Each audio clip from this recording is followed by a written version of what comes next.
Good evening, everybody. I'm Go Via Go Home. Welcome to Rail Talk. You guys probably remember I would do a Sunday thing every morning where I would build kits. This is the exact same thing, but it's at night and it's on a Saturday. So, usually, what we do is we build kits, we do some graffiti, some weathering. I do a lot of little projects like this here, some little pipe loads, stuff like that. We talk trains. So, if anybody obviously is interested in coming on up and sharing with the group as well, you're more than welcome to. Just keep it train related.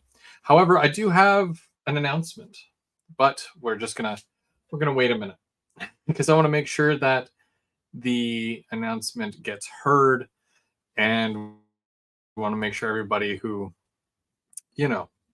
waits all week long to join in on this stuff that they find out about it too, because you're gonna like it. It's a good one. Oh, it's a good one. But first, I want to say hi to everybody, all the early birds, everyone who took the time to show up nice and early. James, I did send you that link, so check your email. Trains by Perry. Perry gets the cookie. Brian Ferguson, Lloyd, Myco Trains, and LGR from Sweden. How's it going? And we've got M&M Rails. Hey, Mark, how's it going? Almar. And we've got Ray from Around the Layout podcast. How's it going, Ray? And Luke of the Rail Fan. Welcome, everybody. Welcome. Don't forget, I do have a special announcement that we'll be making very shortly, probably by 8 o'clock, I think, because that's normally when we get the ball rolling. We get going. We start working on our stuff. So last week I was making some lighting fixtures for the top level of my layout. And then just on Thursday there, I was running trains, and you could see the huge difference that the lights for the top level made. I'm pretty happy with it. I've also been working on a lot of little kits, stuff like this here for the scrapyard. It's still not done because I only usually wait and work on this stuff live when I'm with you guys. So I'm going to be working on that a little bit. And I also did get a request from my friend Chris. His name is Chris as well. Big CW. He just got one of these Rapido bulkheads as well. And he's done some work for me in the past. He made me some really nice train station signs that have Via Rail on them. So I'm going to make him a pipe load, and I'm going to send that to him so he has a nice pipe load for his bulkhead flat car. So I'm going to put the link in the chat there for anybody who does want to join. Bruce, how's it going? Russ, rocking O and HO. You can tell it's been a day. I worked all day, and now I just want to talk trains and whatnot. It's fun. Hopefully everyone's doing well. And like I said, I did put the link in the chat there. I will hold off to bringing people on if they do want to jump up and join until after the announcement, which I can make in about 30 seconds. So yeah, but I will be working on a few things today. Of course, just like other bits like this from the Scrapyard project. Been working on that on the layout a little bit, trying to piece everything together, kind of finalize. So that'll be fun once I pull that together. So now you guys know Willow Creek. How's it going? You guys know that I am notorious for doing these group kit builds. We've done a number of them, usually again on the Sunday morning.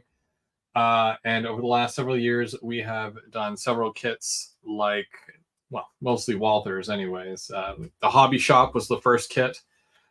We also did the 2-stall engine shed repair shop. We did a kit from Brian over at Iron Horse. He made a 3D kit that we all built, and it was actually a replica of M&M Rails' his parents' house. that was really cool too. So one of the things that I did promise a while ago, because it was quite often requested, was a group build, but a wooden kit. And I've never really done a wooden kit before, but I'm very, very much interested. So in typical fashion, I'm not going to just say, okay, well, let's do a kit. I got to make it special, right? So I kind of threw something together, and I hope everybody joins in, because me, it'll be a great time. I wonder if this will work. Can I show this? Da-da-da. Bam!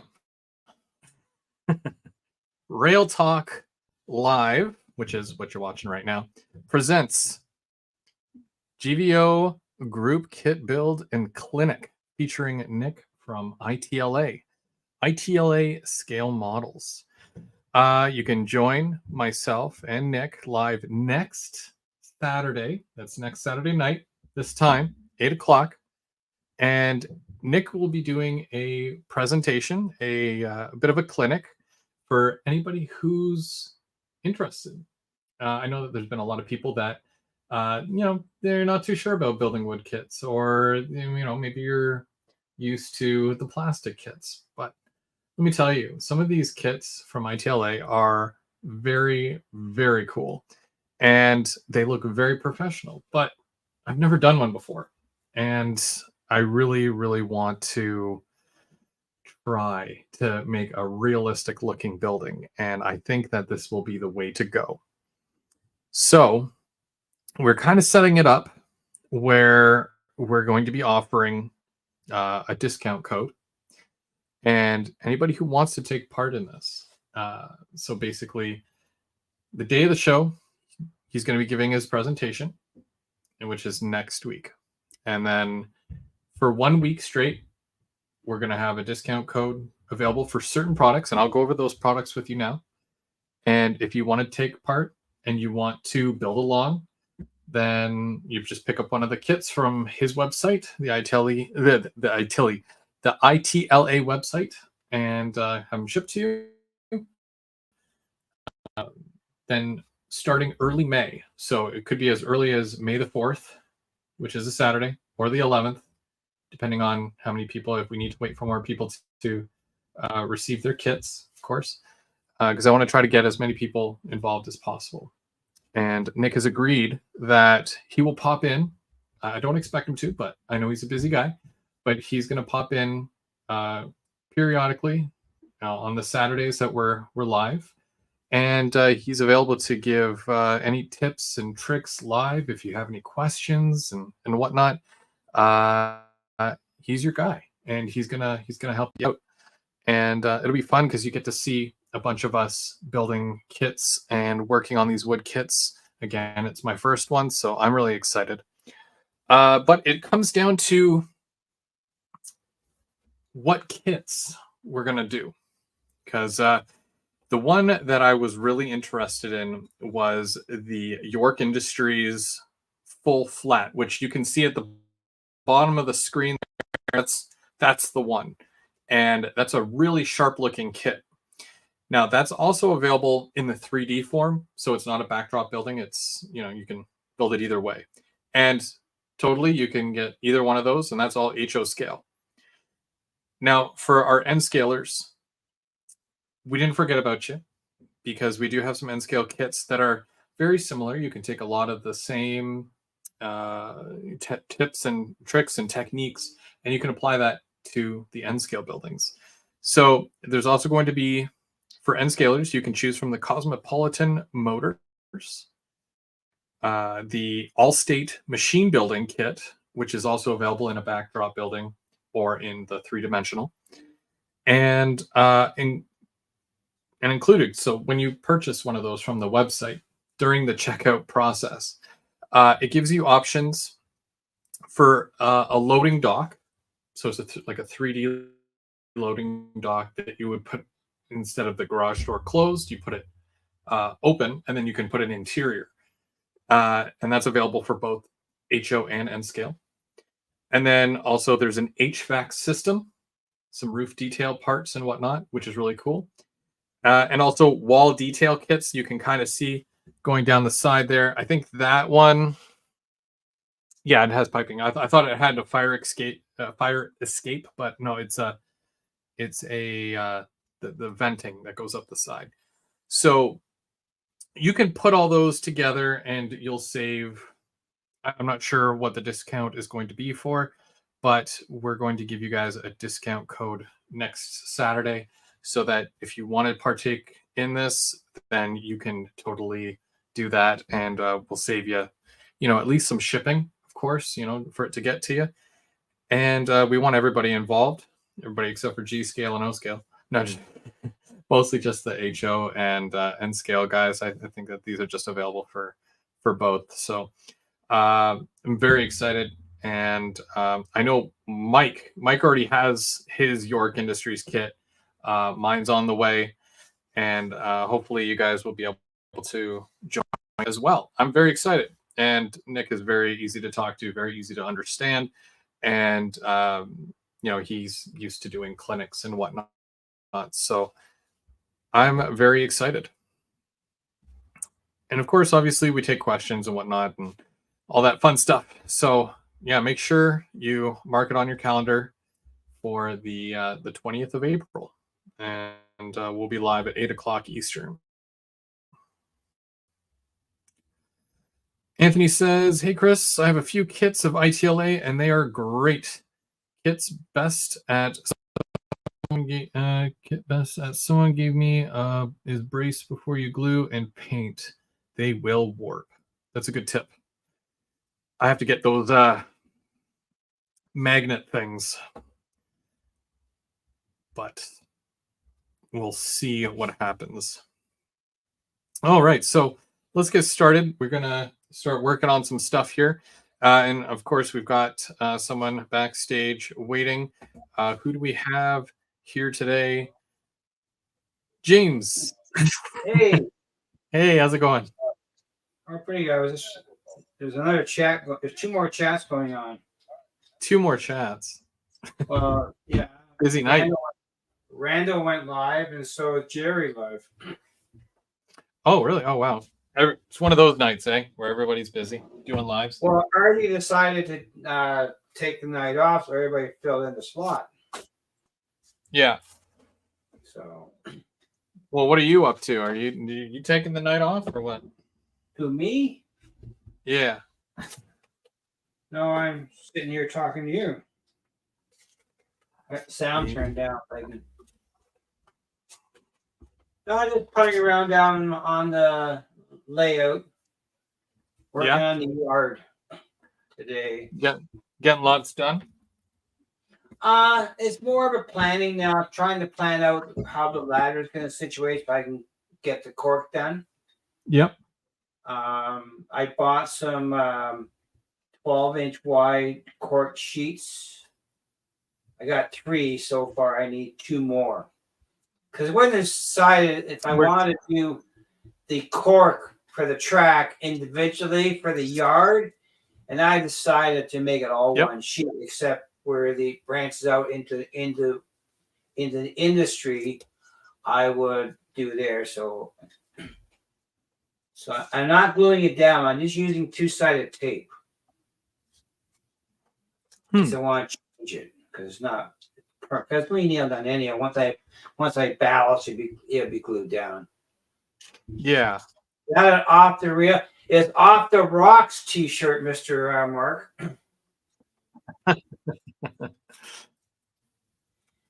It's off the rocks. Yeah, Perry's commenting on all those pink cars that are in the back there. That's my that is my cancer awareness train. So I have 2 repeatable well cars, 2 Atlas cars, the new Aurora 50-footer, the High Boy box car. Yep. I got that from Lauren. He gave me a gift. Right Yeah, on. I went to all this group live. Yeah. They're a local group, but they play a lot of Newfie music. Yeah, Those but boxcars are Chris, nice. so you're okay. CP Whiskey Creek and Nscale is asking, is Nick looking at adding the York Industries or the one I want, the Olympia Tool and Die in Nscale? When I was talking to him, I asked him if he had the York Industries in Nscale, and he said it is one that he is looking to do in Nscale in the future, maybe the near future, but probably won't be in time to do the group kit build, unfortunately. I didn't mention anything about the Olympia Tool and Die, but that might be a question that you can ask him next week, because I know that sometimes it's difficult when you want a kit that's available in HO and then it's not in Nscale, and so hopefully he can do that one as well. I know he's quite a few, so and then Willow Creek was asking, what did I use to make my load here? Well, I just unwrapped them. These are all just paper straws, and they're from McDonald's. They're all the same length, and I just paint them, and then I make bundles. So that's how I normally do it.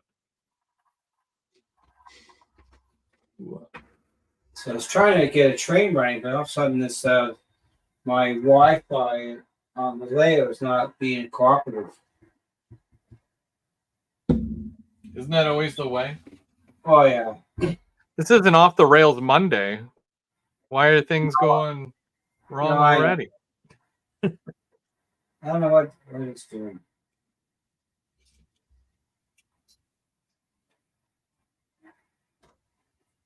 It's going to show up. Try the. I haven't run the number 8 crossovers very much, so I was going to test them out a bit tonight. See what's going on.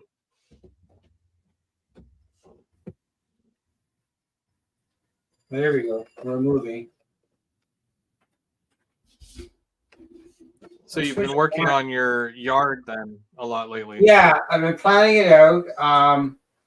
So I'm going to have 4 yard tracks. I guess I call the 5th track more like a runaround track. Yeah. And the only thing I was trying to figure out wiring, and I was going to use these Atlas makes these short pre-made track sections, and everything's exactly the same size, so you don't have to do any cutting and try and guess at it. And I was going to put them at the end of each of the ladder of the turnout, and then solder a wire to one side, put an insulated joiner in between, and solder wire to the other side. Yeah. And then use a joiner at the joint. But because of the curve, takes a slight, which is on, I sent you pictures, a slight bend, it may be easier to run the flex track full length, secure the track, and then take a Dremel and cut the gap. But I'll solder before I cut the gap. The one issue I had when it came to isolating each of my tracks for the yard was that I would isolate it right at the point where the switch ends. Right. And then when the train would come up, stop before it even hits the isolation point. So then I would have to go back and solder feeders just before the isolation point, and then that way it would continue on through. It was a pain to go back and do that. So, well, the only thing, if you don't cut both tracks, then your track is always live, so it's defeating the purpose. Yeah, well, I mean, I always kept one common rail, and then I would use the other one as Yeah, well, it's the The one isolation. on the rail. If you only cut the one rail and put a switch on that rail, and you Yeah. got feeders hooked up to that rail, the other end is still live. It's still active all the time anyway because you're using. It's not isolated. If you turn the switch, it's only opening up the one side of the rail. Yeah. That's the only thing that concerns me. It's good because when if you go to put a, like an on and off switch on it, you would only connect it to one of the rails anyways, which is fine. Well, that's right. But so I was thinking using a double pole switch. And so you bring 4 wires from each track and you put one pair of wires to the one side of the switch and the other pair to the other side. So you make it break the switch, you're joining both pieces of the track. But when the switch is off, if you have a locomotive parked on that center track, it's totally dead from the rest of the layout. Yeah. So, which is good because especially even a layout of your size, right? You want to always have lots of power or a majority of your power on your main line, and you don't want to put it on all of your sidings if you don't need to. Well, especially yeah, but a long yard like that. Yeah, I'm also going to isolate the yard. I'm going to put at each end at the start of the yard lead, when it enters the yard, I'm going to put insulated joints on both sides. And so I'm going to have a separate feed, a separate bus line for the yard. I have 4 breakers. I'm only using 1 so far. So I'll isolate the yard for 1 circuit. I'm going to have a spare. And the other one is going to go to eventually to the staging yard or a loop if I decide to do that. Yeah, but it's not necessary to isolate that because Tricky is giving me a loop, but I had the potential of feeding it separately. But now, when I was figuring out how to do all that stuff, which I really didn't, I had reached out to Dave Co, or Dad Co, as some of you know, and he showed me how to do it where when you have power going to the rail, you can also have an LED indicator as well, and how to wire that and incorporate it into your fascia so that you flick the switch on, the light goes on, that means there's power to the track, which is really neat. And again, you're only powering one rail. I was chatting with Dave earlier tonight, few questions, but not ready to do it, so I don't want to put a bunch of stuff out and not forget. I want to ask the question when I'm ready to start wiring. But he says when Digitrack systems, they recommend you crack both rails. Break the circuit on both rails.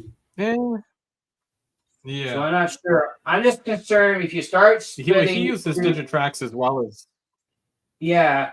I'm just worried about if you split both rails, you have potentially the rail shifting alignment too. That's true. Yeah. That's definitely I did my bridge though. When I did my bridge, I literally, instead of putting cork down where the track goes, I milled some wood to the same thickness as the cork, and I glued it down, and I literally nailed the track to that wood. Then I cut the track. Eventually, I'm going to use the puzzle pieces for the track. Eventually, but I'm not going to do the bridge track until I get the yard all done. I put the number. I've tried that whole thing with when you have 2 modules and you drill a screw down, and then you put the rail on top of the screw and you solder it to the screw. I've tried that, and it's very weird, and it's almost like the screw doesn't take the solder all that well. Have you seen the rail liners devices? The little bumps, the innies and outies. Oh, these things here. This is a All right. Yeah.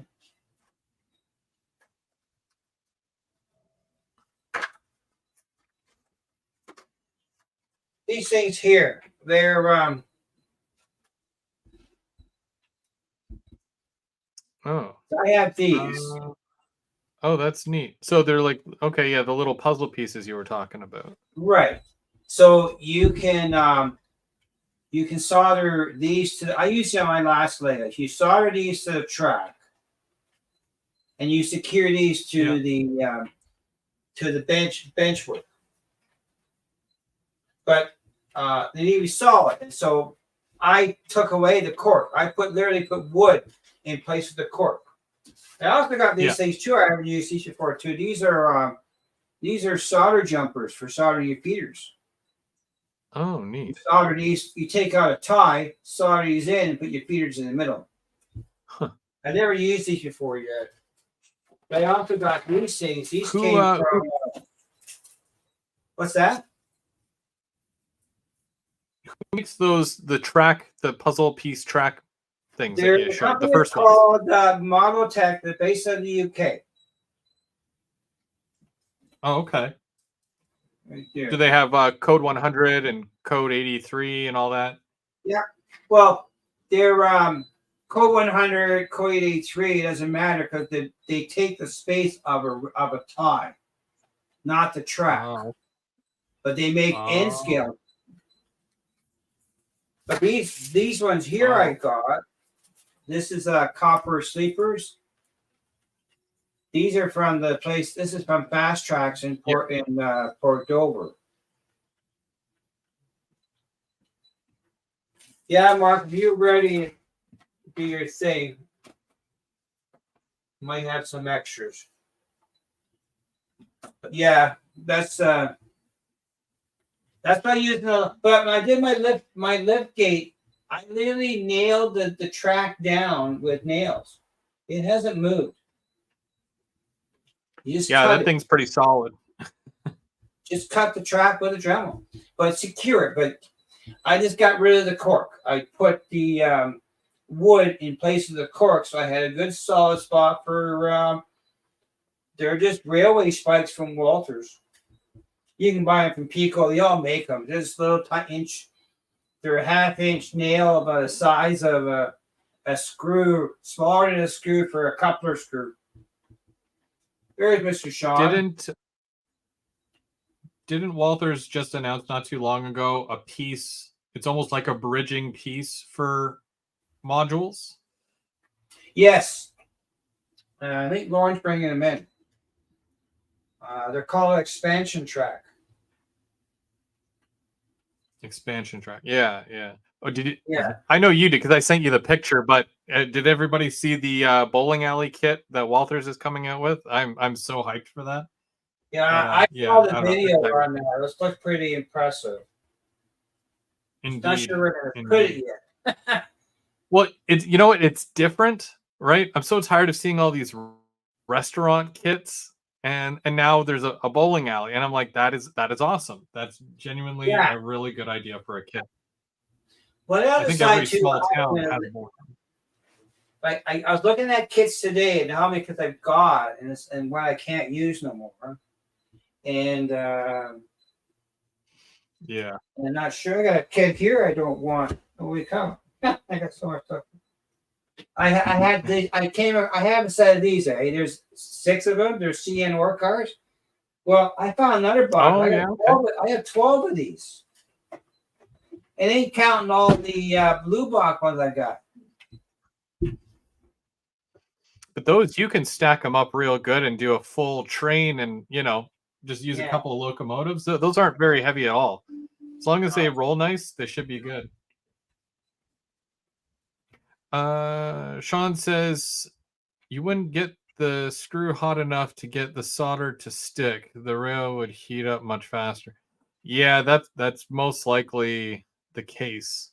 If you have the right iron and the right flux, I think you do okay with it. But I think the using the other ways best. But I also use the PowerPoints from the UK. I'm hoping they're going to work out pretty good.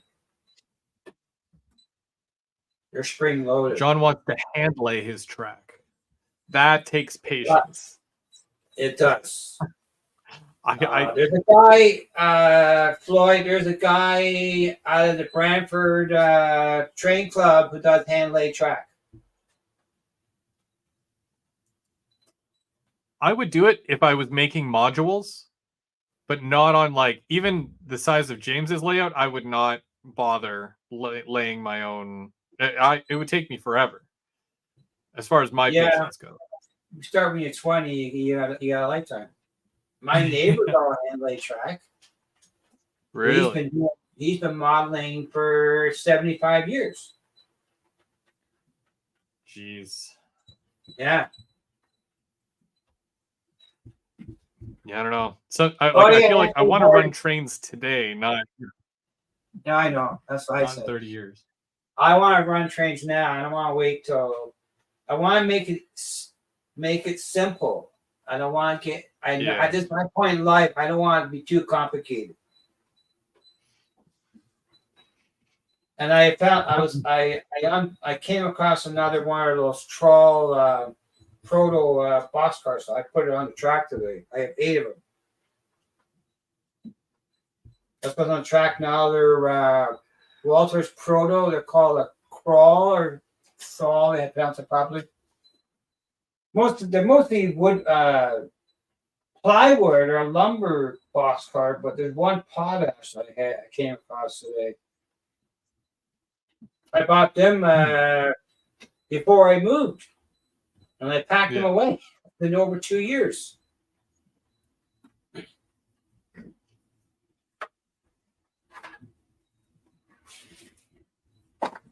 Lots of stuff. Too much stuff. Yeah, you've probably collected quite a few kits over the years as well, just in anticipation of finally getting that layout. Well, I had this idea to do something, so I bought stuff for that idea. Well, when I moved, the space wasn't a reality for it. I was thinking of doing what you call a BOF furnace, basic oxygen furnace. I had bought 5 or 6 kits to build this. I didn't have the space for it. I needed the size of your helix to put the kit in. Yeah. And so I decided against it. I just wanted to run trains, so I knew.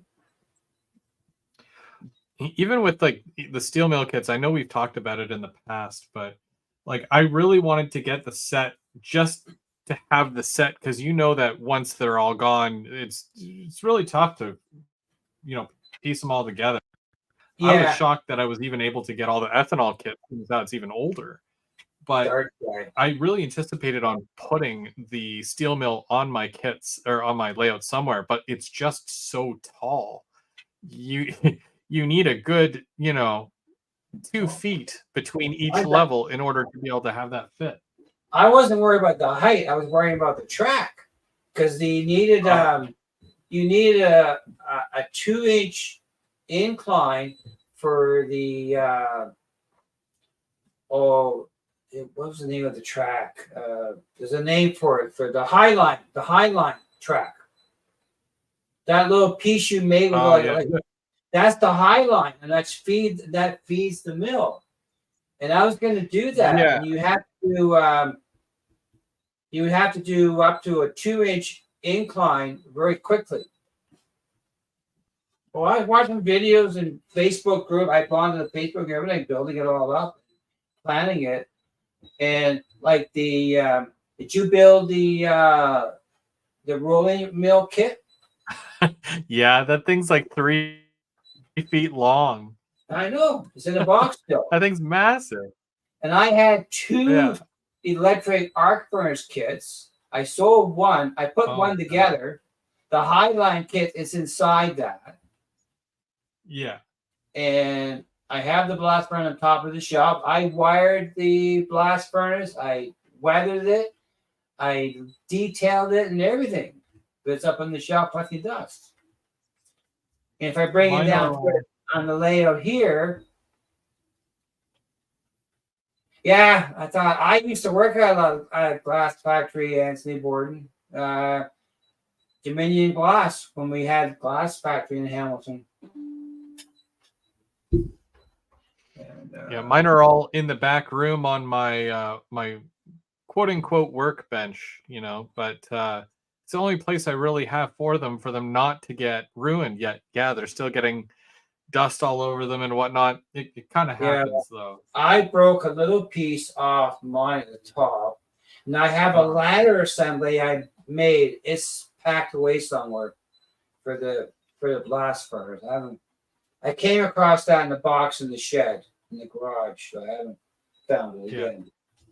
But yeah, that's the thing. Mine all have a base color right now, but they're not complete. So I'm going to probably pick up that project later on at a later point. But yeah, it's definitely something that I just wanted to hang on. I think my internet is dying. Just buffer. In case.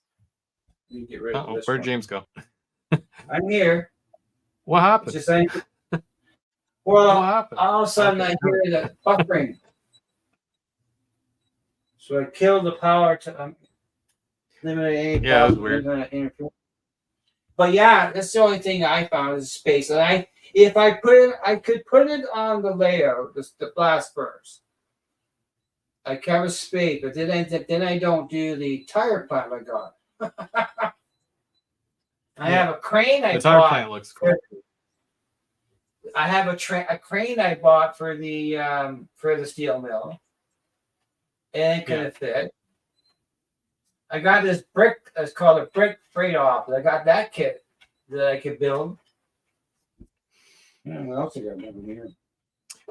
Anthony wants to know if we're getting the bowling kit. Yeah, we were just talking about that, and of course, Mark was making fun of me because of how avid of a bowler I am.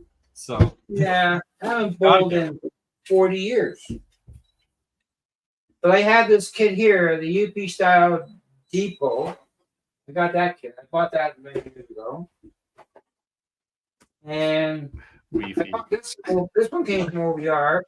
Modern double track engine house. Need an engine house? Oh yeah, that's one of the newer ones. Well, I bought it, but not for a track outside of the building. But it may not go on the layout. So I don't know. Oh, they'll be nice. It'll make it fun. That's right. If only Mark.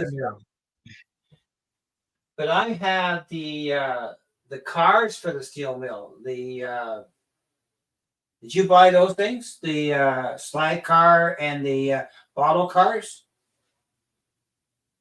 No, because by the time I went to, because already the kits themselves, I mean, one kit was like $250. The other kit was, up there as well. I think I must have spent at least $600 or $700 on the kits in general.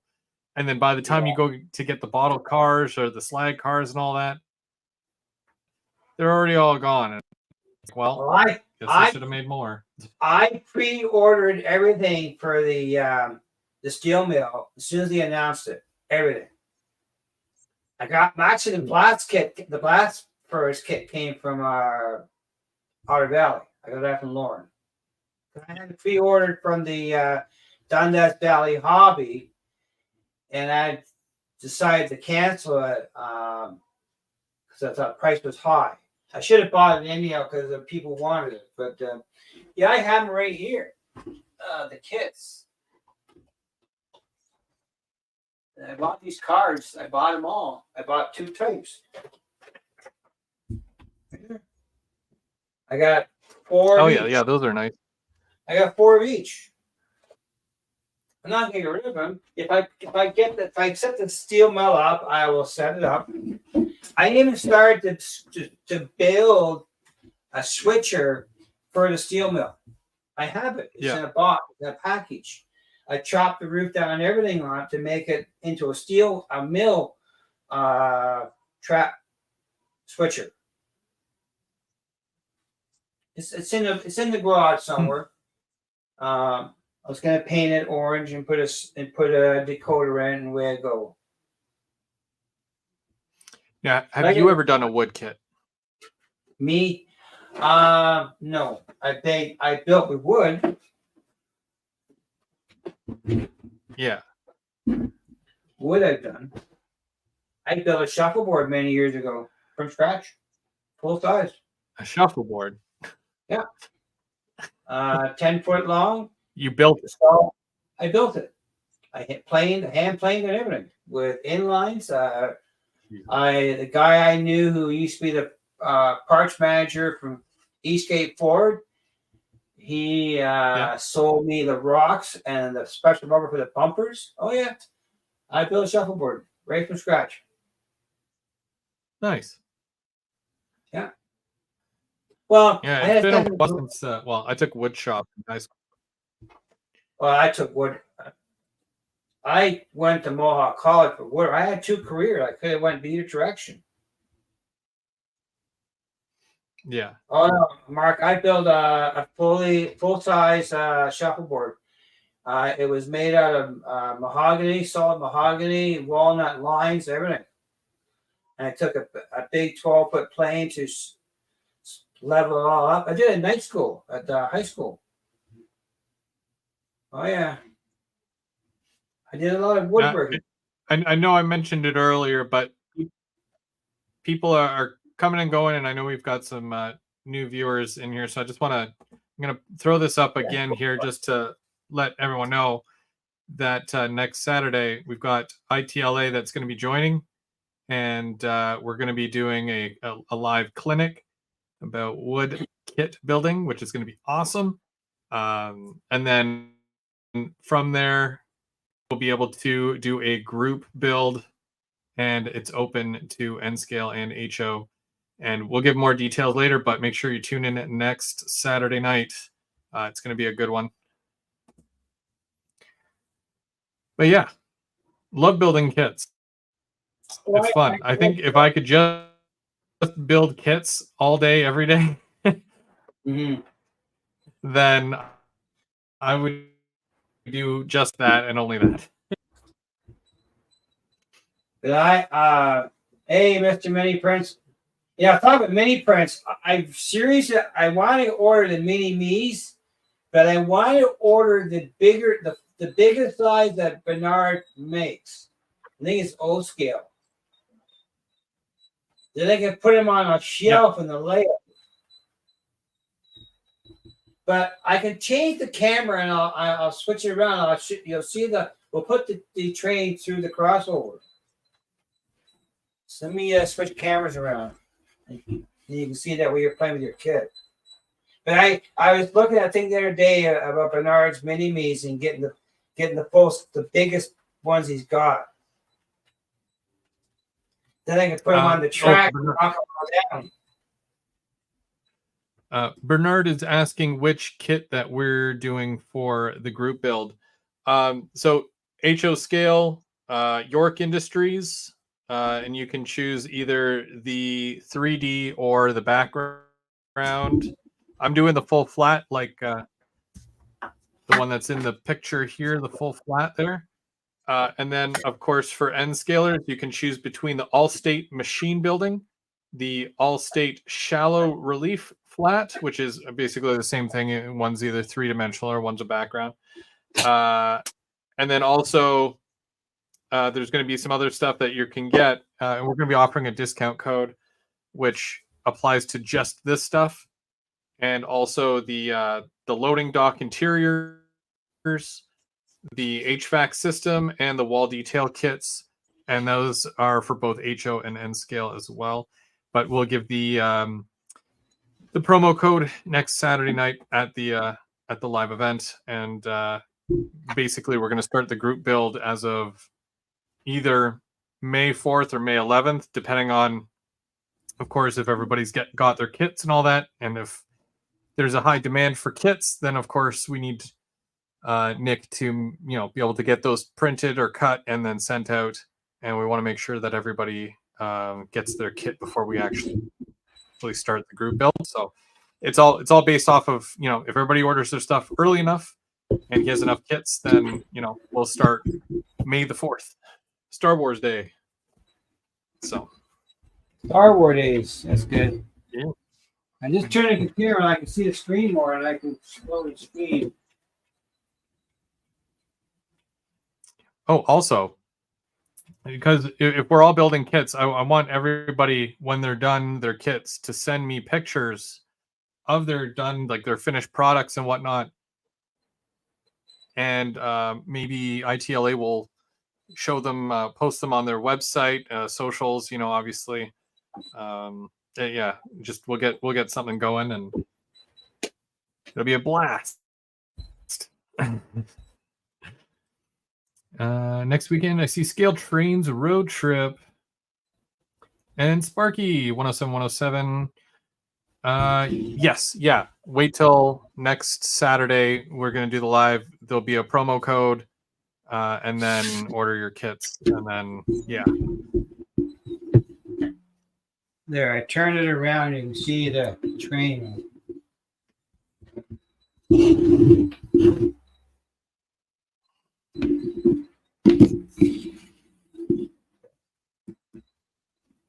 And what do you got going on there, James? I've got the EJ&E on the track. Okay, yeah. You know that locomotive. I know it oh so well. It's an amazing locomotive. Yes, I know. Run the J, I call it. Run the James train. The James train. That's right. That's right. Super Train's next weekend. So I turned the light on because it's pretty dark over in this corner. Maybe you'll see it come through. But I got the turnout switch for diversion now. Yeah. Yeah. It moved it pretty good. Do you have your double main done yet? Yeah. I have it. It's all in. The only thing I'm gonna redo the track over the bridge permanently. It's only there to run trains. Yeah. Okay. That is an old barn stool I've had for years. I won't get rid of it. It might have a rocky leg on it.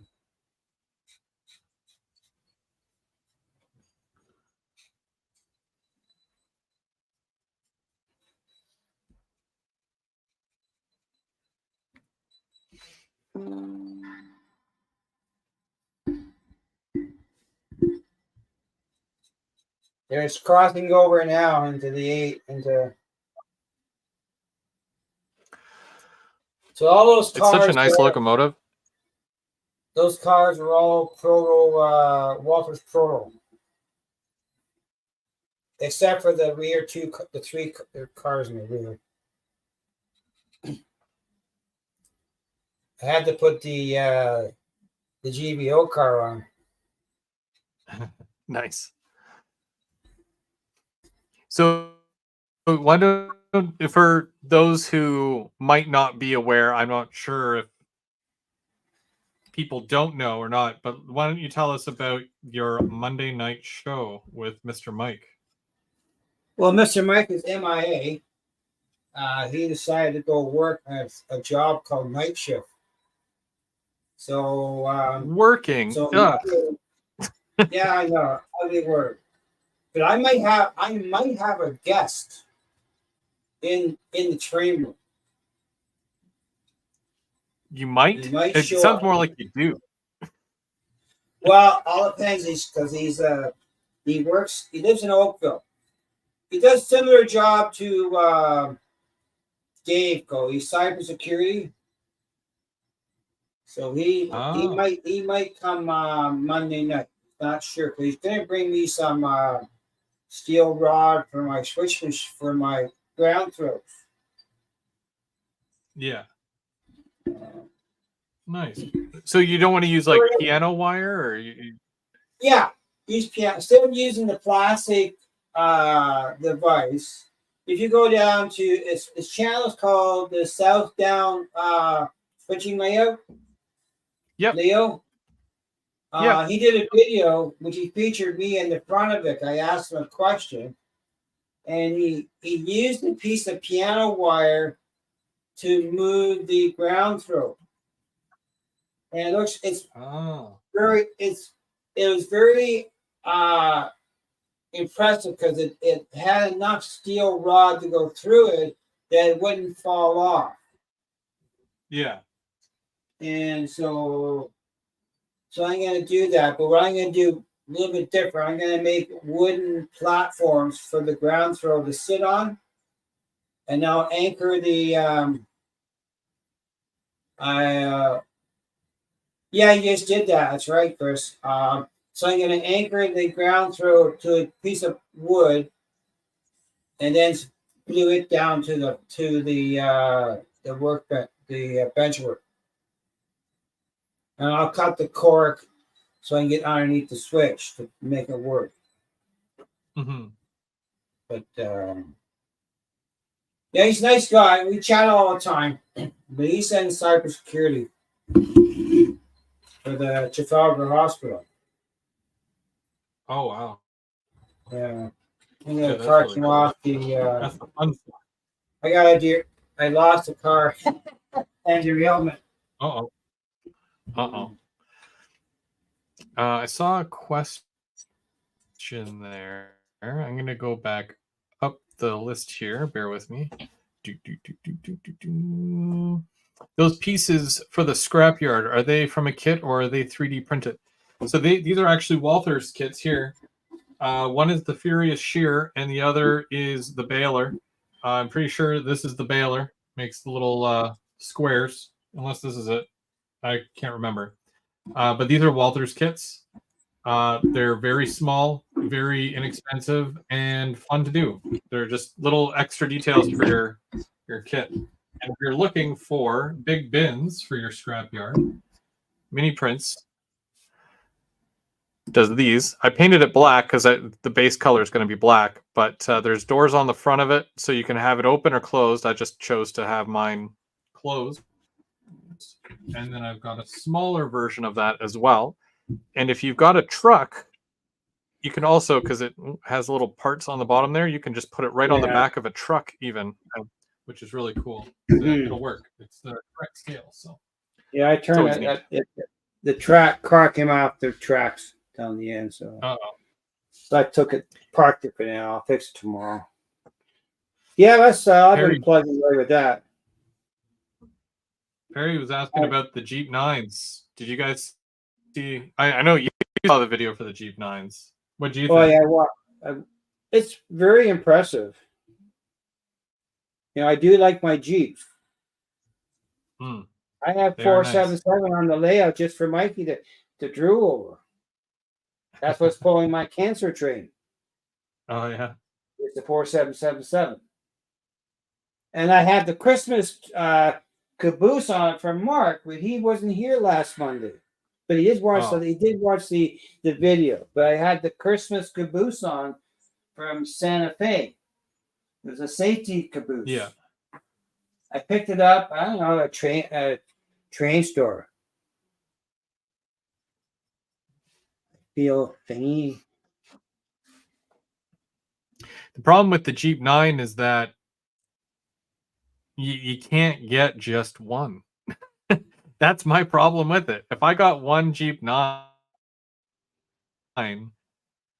it's either going to be a single Zebra, which will just look boring by itself, or I'd get the 2-pack, which has the mother and slug, and then I'm paying like $600.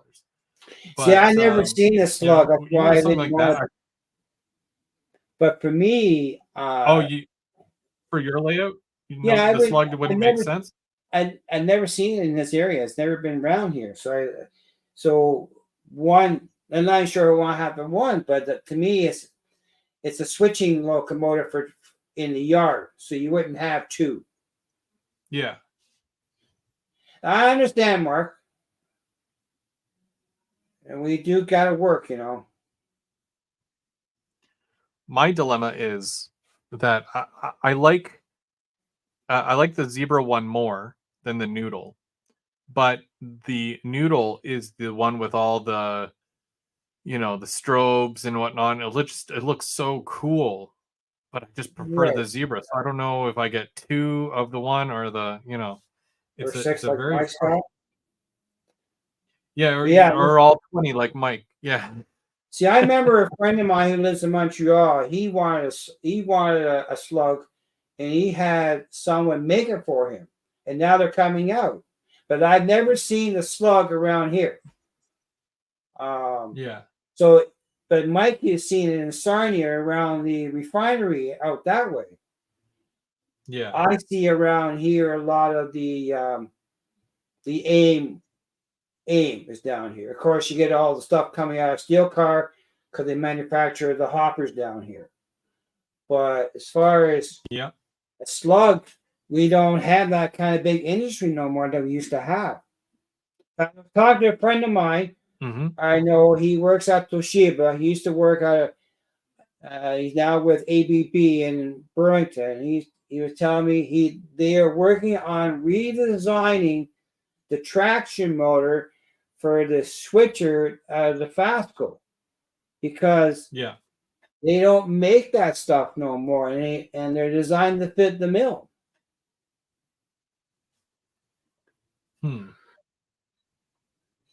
All I know is that when that Jeep 9 was announced, I had just purchased, like maybe a month or two before it was announced. I got my second Walthers Jeep 9. Mind you, I only paid 200 Canadian each for, and they have lock sound.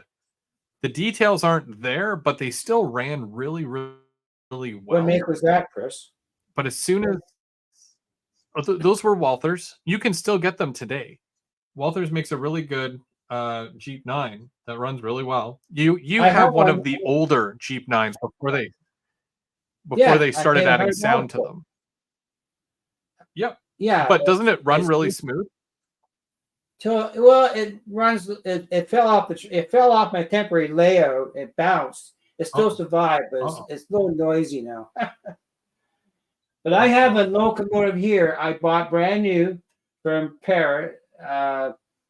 It sat in the box for over 3 years, and I went to hook it, test it out, and it died on me. They're gonna look at it, but brand new Walthers mainline. Huh. But yeah, I guess that could happen with any brand, though. I think so. But I just don't see the GP9 for the repeat if I really want it. I pre-ordered it. Mm-hmm. I'm not sure if I would take it because right now the budget is very tight. Yep. Everybody's tightening their belts right now. It's I have Mark's talking about Lego. They're not getting any cheaper either. Oh no, they're not. But I have the launch tower for the Apollo 11 rocket. It's 4 feet tall. It's 4 feet tall. You thought trains are expensive? Oh, I was buying brick for that all over the world, not just Canada. There's an eBay for brick, and I was buying it. Oh yeah, it was pretty bad. I gave a lot of stuff away before I moved. I was giving to people. The kids. We still got a bunch here, but I don't use them all. Yeah, my kids are still using those Lego train tracks that you sent over. Well, that's good. We got 2 Lego trains in the back room, still in the box, sealed. Oh wow! We just we recently, because my oldest son, he collects all the Harry Potter Lego sets, and we got him the Hogwarts Express train for Christmas. And it doesn't come with any track, so luckily he had all this track that you sent over to me, and I can put it on the train, and It comes with, there's a little station too that it comes with. So that's really cool. You can buy the track from Lego though. You can buy it, the track. Yeah, you can buy it separate. Because it's like any train, you're going to buy a train, any kind of a track. Yeah. But they were sold out of the straight track for like the longest time out here. It was a tough commodity. Well, there's a Lego store near you. Play Value. Well, our version of that is Toys R Us. Don't you go to Play Value Toys? They're on near you. I try to avoid toy stores when I have my kids with me. That's where I bought my my Apollo rocket for my first Lego was from that store there, and I still have it. Yeah. Yes, there is. I've been to that one too, Sparky. I've been to that Lego store in St. Jacobs. But I went to the. I've been. I bet that Apollo rocket was a few hundred, eh? Yeah. Oh yeah. But I gave a lot of it away, and same here. I buy it, I use it, and I hate selling stuff, and of course shipping costs get expensive. And people cry about shipping. Some guy I met, I had a couple of old Athearn Passionate cars. So he asked me how much. I was $25 selling per car. That's not too bad. When I told him shipping is going to be $30, he turned, I don't want to pay that. Well, if I put down for $20 a car, you're still going to pay the shipping. I can't help it. It's not my fault. Yeah. I didn't create Canada Post. No, I did give some stuff away there, buddy, Mr. Sparky. Gave their friend of mine. Here, I have a kit. Here's that, Sparky. Here's a kit. I'll give this to Sparky. Look at that. There's a kit here I got. He's got to put it together, though. It's a $120 kit. Who makes that one? Kirby. Or Kirby, have you pronounced it? It's a German company, I think it is. Yeah, Cabri or Kirby? Yeah, Cabri, Kibri. This is Kibri. I think they call it Kibri. Something like that. Yeah, it's a cement factory. Yeah, cement factory. The kit. Brand new. Brand new. Yeah, those kits aren't cheap. Same thing with what's that other brand? They make they don't make a lot of them, so they're what is it? Here you go, Sparky. I'll give it to you. It's yours. I put him to work on my layout. Him. Yeah. I've been going through stuff in the house. But you know that my mother's house, I built a set of stairs. Complete. Finished. Bullnose. Everything. The way you see professionals done. I built from scratch myself. Every piece like of it. Stairs or a staircase or like staircase, complete staircase, 14 steps up. My cousin was a draftsman, so he designed the height change because we had an issue with the stair was too steep, so we lowered the landing down. I carved and everything, built the staircase from scratch. That's quite a feat. Yeah, well, Bernard Sparky's got to put together now. He's got a job to do. I built stairs out of wood. It was almost probably standard pitch. But yeah, I built the stairs from scratch. But see, I used to do work. I used to service the equipment at the lumber mills. So the manager at the lumber mill in the city, he taught me how to build stairs. And I built them. That would be cool. I'm a woodworker. And I used to fix the equipment for the stair manufacturers in the city. Weird, even though took all that in high school. The most that I did as far as woodworking after high school is literally just like I used to build decks and fences, which that was okay. But other than that, it's all been train layout after train layout, and that's the the extent of my schooling put back into what I do on a regular basis. I used to build decks to make money. I used to Yeah. wire houses. I used to go and Oh, wire wiring houses house. back in the day. Well, according to my apprenticeship that I had, it says I'm an electrician slash armature winder. Yeah.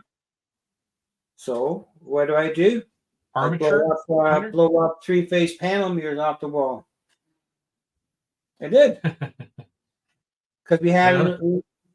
Well, we used to have a test motors. We repaired them. You know, test them, and a 200 horsepower, 600 volt. Well, Sparky would know that a 200 horsepower motor across the line start is going to draw some decent current. When you're testing it under low load, you don't have the fancy soft starts they have in the industry to get it fired up. We had an old line transformer, and I did the jogging from turn the switch gear off, transfer the power to the transformer to get the voltage chap I needed, and throw the night switch up. Well, a night switch, Sparky knows about delay and phases. If you have one phase delayed, you're going to have a little extra overcurrent. And I did. And I blew the three-phase panel mirror off the wall, and I blew the can on the pole. They weren't happy with me because guys like Spark had to come and fix it. They did. For me, when I think it was like 2 weeks out of high school, and I got a job working in a chrome plating factory, but it was the industrial chrome where we would plate landing gear for M16 fighter jets, which was really cool, except for the fact that chromic acid is very bad. Breathing in that stuff, terrible. So it's definitely not the kind of long-term job you want. No. But it was I felt like it was good solid work, but when you're dealing with high amperages, because you put an anode around the part that needs to be chrome plated, and then you're hooking like the positive to the part and the negative to the anode, and the electricity just bounces back and forth off each other, and that's what makes the chromic acid stick to the actual part. And then basically, if at any point both parts touch, there's an explosion, and it's usually chrome all over the place with a loud bang, and you can't hear for a little while. Yeah. And that happened way too often. Not because of me, but it happened. We fixed there's a 500 horsepower motor out of Stelco out of Danico, and it shorted out. Yeah. And that's 600 volt. It blew a copper ball out of the frame inside the size of a baseball.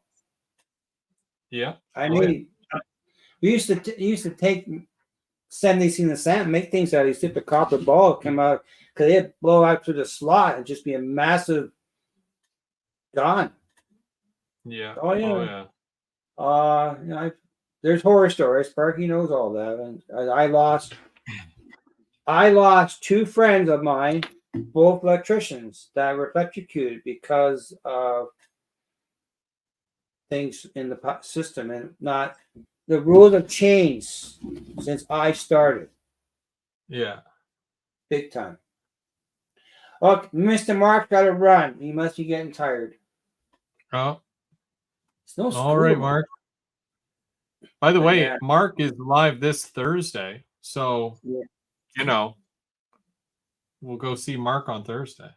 Yes, we will. Always a good time at the doghouse.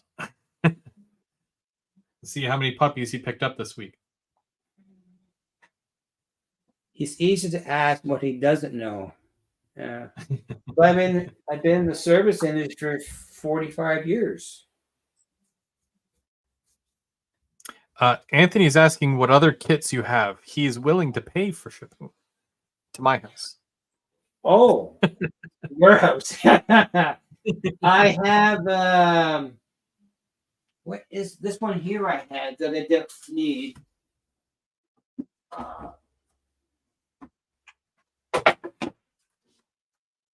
what I need this one here. Here's the tower. I have a crane kit somewhere around here that I bought that I don't need. I know where I put it though. A crane kit? Yeah. Here's something from the past. Look at that. I have no idea what that is. Aerobox capacitors. It was in Hamilton, where they made capacitors. They're made in Hamilton. Oh, like literal. Oh, okay. Literal capacitors then. Yeah, for electronics, radio, TV. Is that just the lid? Where's the rest of it? Where's the capacitors? No, it was off the box. I found this up in the archive of Duke Electric where I worked, but that factory was in Hamilton. Yeah. I'm not sure where I did that kit. I did have a crane kit that I do not need.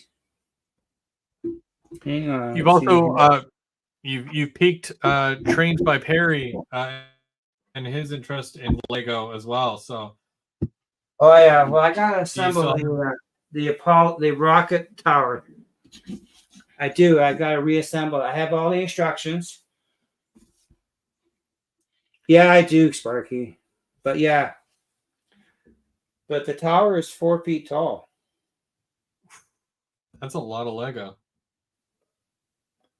I had a lot of Lego. Almost too much Lego. I had the Millennium Falcon. I sold it. Well, my kid was bugging for the what is it, a $700 or $800 Death Star? Yeah. I'm like, I'm gonna end up having to build it because I help my kids with most of the Lego stuff that they get.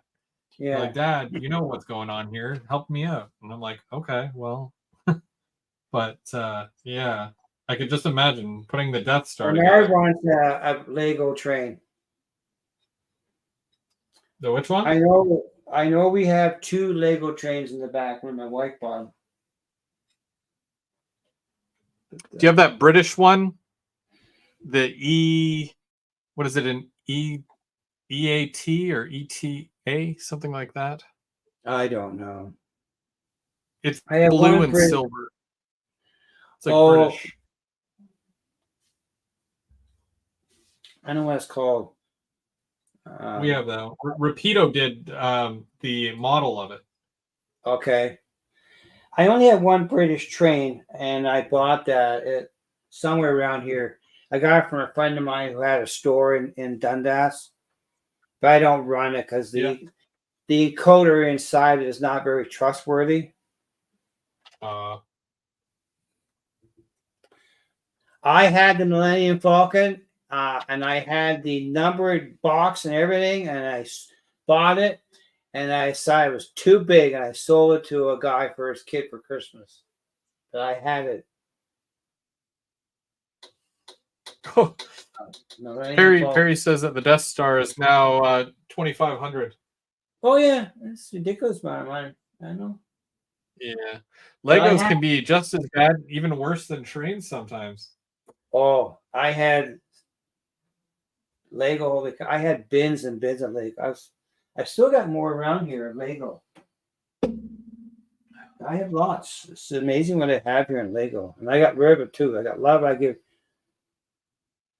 Chris Dubaya welcome. W. It's Chris W. Chris W. Chris, I made your making your pipe loads. There you go. He wanted a pipe load because he's got one of the bulkheads. Mm-hmm. This is what they look like, Chris. When it's done, anyways. Yeah. James is I have the new Aurora Cancer boxcar on the layout right now, Anthony. That's a special release, and that I got that from Lauren from OBR. is on here. I did a tribute train for fighting cancer last week. And I posted a video of it. It's on the track right now. Yeah, Anthony's asking. Well, yeah, because the Aurora, the new box cars, they are the 60-foot high cubes. I want to get a couple of the blue ones, the GATX, but Lauren hasn't got them yet. So I'm waiting for Lauren to get them, and then I will get a couple in. Yeah, Perry wants my excess Lego. Wish I known you 2 years ago, Perry, because I was literally giving it away. I mean, I found a lady in Dundas who bought it for her kid. I was giving her tons of it. I got another Apollo rocket too, brand new, still in the box. I got two of them. The Apollo's important because I watched that live. I was in high school. I think Perry might be as bad as you as buying two of things, because I've seen him whenever he does an unboxing or a mail call, he usually pulls out two of the same kit. Yeah, I know. Well, I figured if I'm going to pull a train together, I'm going to pull two. But now I pull one. I haven't had sat down to figure out how to do consist yet. I can do it, just haven't got around to it. But yeah.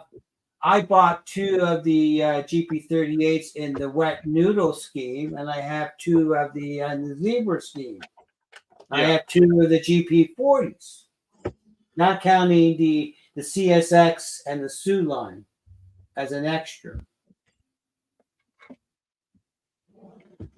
But always use more GP40s.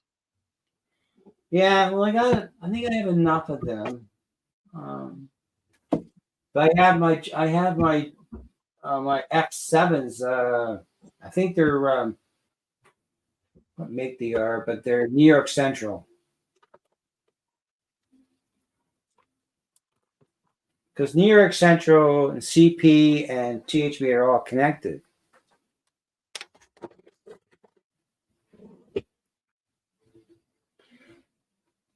I think if that's good.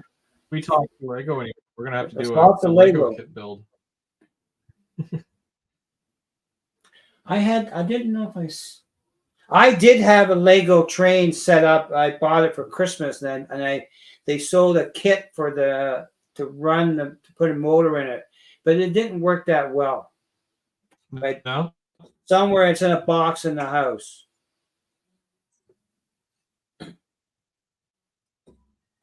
Because we got a motor with ours, but I didn't like because it's wireless. But I didn't like how it connected, and it didn't. I don't know. It was kind of difficult to stay connected as well. Wasn't really a fan. I was into Lego more than trains in the beginning. Oh yeah. I started building Lego. The Apollo rocket I did. I got my my 5-amp DCC system because of Sparky, so his fault.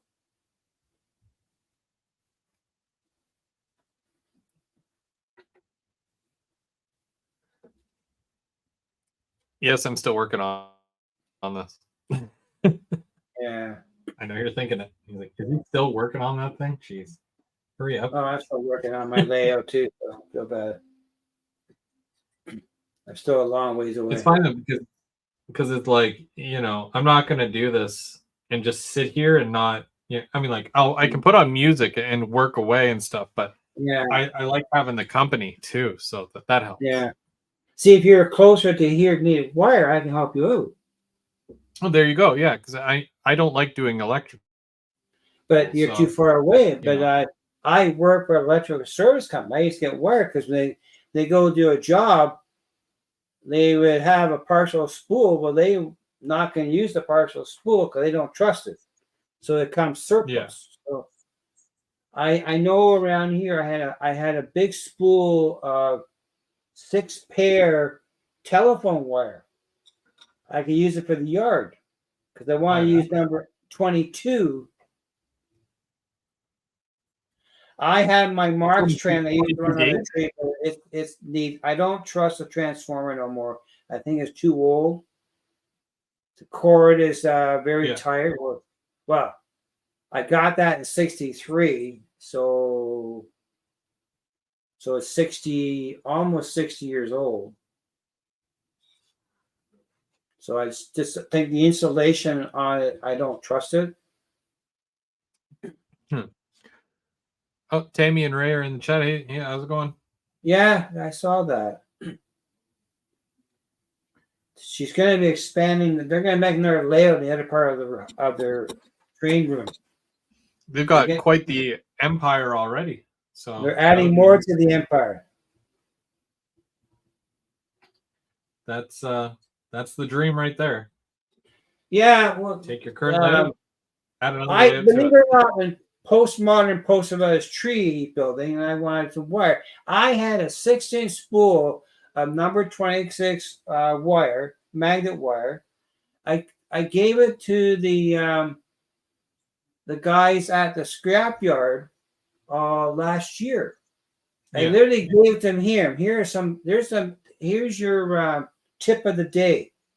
Don't throw it in there. And he took it because it must have weighed about 10 pounds, and copper is very expensive right now. It is. Yeah. We used to. You ever seen these metal bins? They're like a basket. They're about 5 foot square. Where would I see that? Well, probably Bernard would have he used to have a kit to build them. They used to hold a container for fluids. Oh, okay, yeah. So when a company goes to throw out like a liquid hazardous material, it goes into the big plastic tub, right? And then it's yeah. Now imagine, take that plastic jug out and fill that entire container. Yeah, IBCs. Fill that frame up with copper wire, burnt copper wire. Number 1 copper, burnt. Bernard, for 100 points, what does IBC stand for? And it has nothing to do with the fact that I don't know myself, and I'm just curious. You just get 100 points if you tell me. Some sort of tote, IBC totes. That's all I know they're called. But yeah, imagine that basket filled with copper, filled to the top, solid. Oof. The scrap got international bulk container. There you go. So hey, 100 points to Bernard. So we would take that barrel, that bin of copper to AIM in the city of Hamilton, and they would give our driver $20,000 in cash. Cash. Not a check. $20,000 in cash. And to bring home. Yeah. We can do a promo for mini prints. Yeah, do a promo for mini prints. I haven't made the load yet, but there it is there. IBC. Yeah. International bulk container. But that's almost on a skid as far as 5 foot square, so 25 cubic square feet like that. Yeah, there is a little. There's a little skid on the bottom. Yeah, filled with copper wire. Filled. Not just filled that with copper wire. Jeez. And it's burnt copper. What would that be worth? That would work. We wound motors for a living. That's what we did. That's crazy. But literally, we go to AIM with that thing full of copper, and they'd be forking out $20,000 in cash. Give it to the driver to carry back to the shop. That's a lot of cash. And the money would go in my boss's pocket. Didn't make it to the bank, I tell you.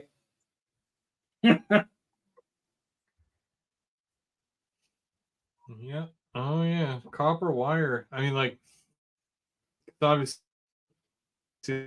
like, I work with Bell, so I hear a lot of these things where when it comes to the whole fiber, that we've been switching out a lot of copper lines for fiber optic lines. And so, well, I agree with that. It's cheaper to maintain fiber and all that. So Well, it's more efficient.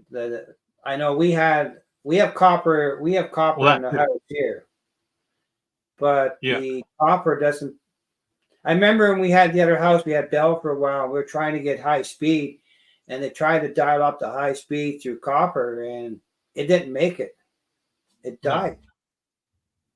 Yeah. Copper was in the ground. They don't use their phones no more. So I can't go on the hydro and rewire the phones for people now. I used to. I used to climb up at work. We were doing the renovation of the shop, and we had to get our phones hooked up. Bell was too busy. There's no problem. We got the extension ladder and climb up the hydro pole and wire the phones in. Here you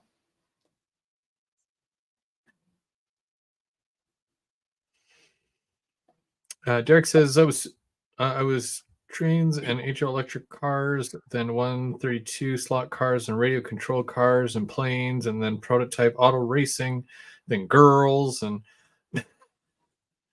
yeah. Oh yeah. No, you definitely go through the phases. I did RC cars at one point as well. I like the whole drifting thing with the where you can make the cars drift. I had a couple of friends in high school that were big into that, and I thought it was, one of those things neat to try. But I think that when you're, you grow up with something like model railroading, it stays with you no matter what. And I think that's why I've come back and I've landed back here with the whole thing.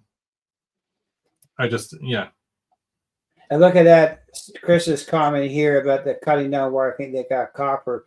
We did a job at Niagara Falls, and the transformer vault where Sparky knows that quite well. They hopped the fence, stole all the grounds off the transformer, and they're in a 13.8 fenced in area. Took it all out. And I remember we were doing a job at Frito-Lay in Cambridge, and we were working on the high voltage supply for the plant. Well, some guy in a dump truck decided to raise his dump up. He didn't have a spotter. Yeah, I usually get a call at least once a month where there's construction going on and somebody left the dump up and they took down a fiber line or something. And well, they hit the high voltage line. And let me see. He blew all the tires on the dump truck were blown right out from the voltage surge. And he was scared shitless. He didn't want to leak out of his truck. It was 13.8. We just finished hooking it all up. I wouldn't get out either. I don't know. Yeah, that'd be tough. I feel like making it home to dinner tonight, So. Yeah, that's right. Well, I've been to a few live panels before. I did one before a place that blew a meter up in my hand. Working on a live panel. You can't do it no more. They changed the code. Can't go into the live panel unless you wear proper gear. But that's I didn't work for it. I wasn't working that time for a shop that had electrical crew that was licensed under the union, so we had more protection as time went up. But back then we didn't have that. And it's always to be safe no matter what job you're doing. Well, there's a memorial down on the beach for the Vimy Ridge. There's a memorial down the beach. Very well. Oh yeah, Cadillac converter, yeah, treasure. But they took the plaques off the Vimy Ridge Memorial. Big ones, heavy brass. Yep.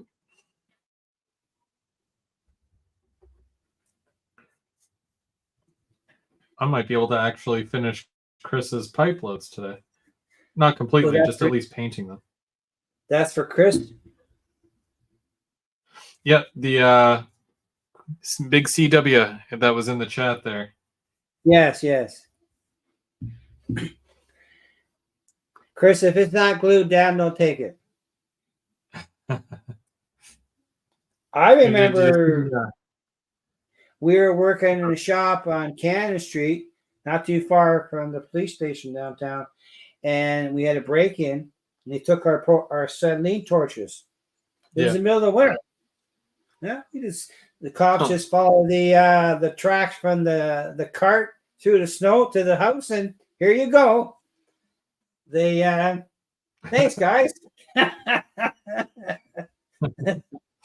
And we one time went to work, and we were heading in the shop, and the door was broken into, and we were heading in the door, and the guy came flying out. Oh, hi guys! And he took off. So he was a thief, just left the building. Oh, jeez. Oh yeah. People are ruthless sometimes. Oh yeah. Well, we had one break-in, and they used a clothesline wire to tie off from the roof vent to get into the upper window, because they climbed a tree to get in. And the cops came by to check it out. We were looking. There was only one strand of wire holding that clothesline they used for a safety harness to get in the building. Yeah, we've seen it. And they still managed. Yeah, they didn't kill himself. Well, as long as no one's getting hurt. No. Yeah. Well, next door to the shop used to be a Honda dealership, and they used to keep the gas in the back in a storage tank. Well, it was hidden from view too much, and people broke into that and dumped the gas on the ground. So they had to excavate the ground to clean the soil up. Where was that? In Hamilton, not on Cannon Street near Ferguson. And we used to have train tracks there too at one time too. It's a CP line. He's reading into the steel and into the industry. We had a lot of trains in the city of Hamilton one time. Not anymore. Do you know we used to have tracks along the beach strip, along the edge of Lake Ontario? Yep. All gone? Yep. Even out here, there was, because we're surrounded by a bunch of little towns like Almont and Carleton Place and whatnot, and the CP line used to go right through there as well. And even in Almont, right behind the center of town, there's a bridge that they've now converted into a walking bridge. And it's like, I'd much rather like to see a train going across there, you know? I agree. But used to be behind our house where we are now. Used to be a THB spur line. Yeah. No, I took them all out. There's a couple of rail trails now for trains. Yeah. But, a lot of most of them out this way, they just get turned into like you said, trails. Some of them are for snowmobile and whatnot, and ATVing and. Yeah, that's right. They still want to. They figure they don't need the freight line. Bernard saying good night. We tired them out. But yeah, it's true. It's just they don't figure they had the freight service. They get rid of it. We have a CP. Yeah. We have a main CP line in the city, but I don't see it too much. Because it's too far. It's coming out of Toronto into Hamilton or heading west, so I don't see it. So there's a CP line that crosses the CN Dundas sub. Yeah. But it's not a popular line. I usually see that's the train. That's the line I see the trains on, the Christmas train on. Oh yeah, okay. Sometimes I see it, but it's not a popular line. And there's a line next to the parking lot of Duke Electric. There was a CP line, and it was a THB line at one time. Yeah. So we used to park next to the tracks, and every so often we get trains coming through. It was great.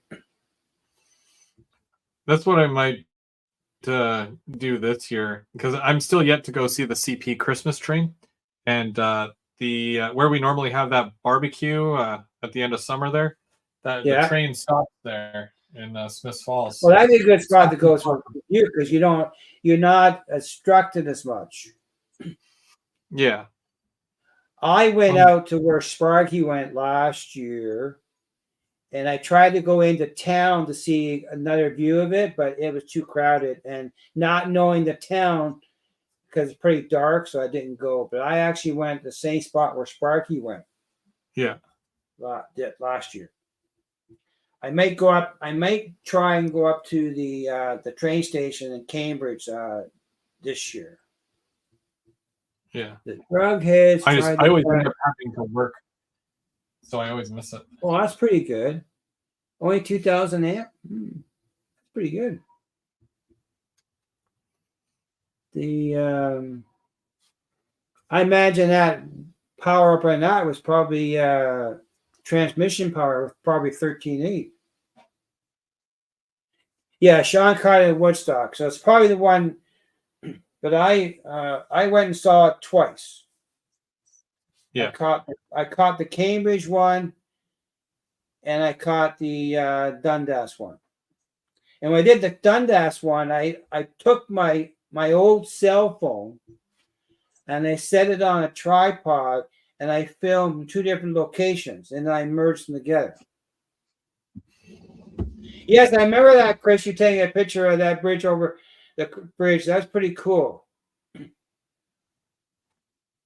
So if you saw it in Cambridge, then I was there the same night because I was up 97.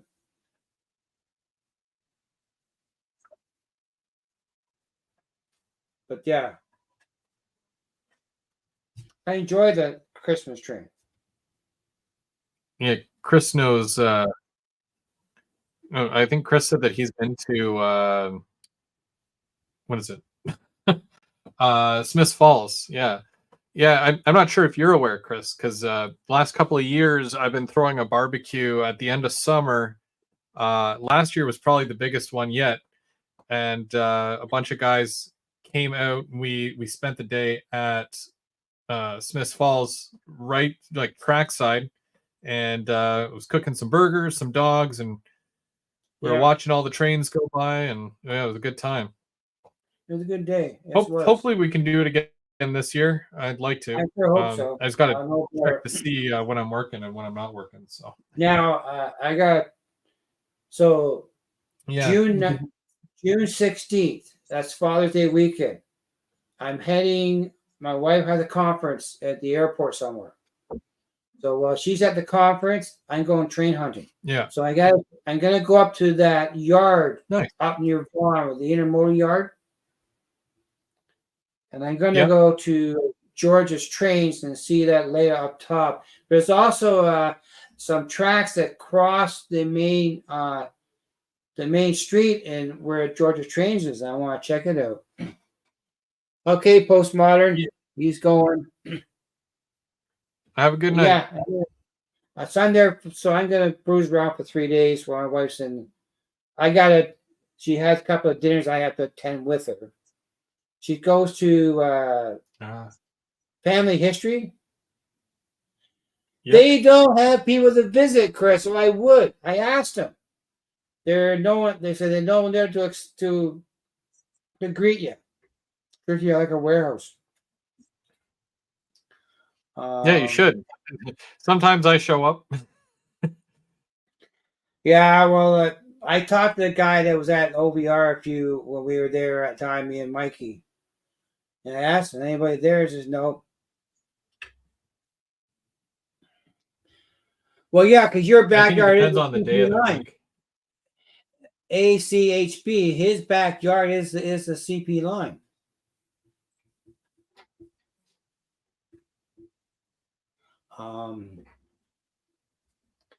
But when I went to see when I went up 97 in Cambridge, I was able to get to see the entire train going across the field, end to end in one shot. Yeah. And Sparky was working; he couldn't go, so I went. Yeah, it's through Allison, and he's not too far. Allison's up north of us. So yeah, during the June Father's Day weekend, I will be in Toronto area by the airport. June holiday weekend. Yeah, I think Father's Day. Yeah. I think I'm going to June. have to come out to Otter Valley at some point. Go shopping, I think. Sparky's going to try Smith Falls. That'd be good. We're Yeah, hoping that'd to be cool, Sparky. hoping. As long as we don't Bring the spend chips. money, as long as I don't spend any money on trains, I think I have a chance. Yeah, no, I mean, I like doing the barbecue thing because it's, it's that camaraderie and getting to hang out with everybody. And, Mm-hmm. you can talk trains, see the trains as they roll by. And then for the next week, see the same shot 50 times on everybody's channel. Sparky says you're not answering your texts.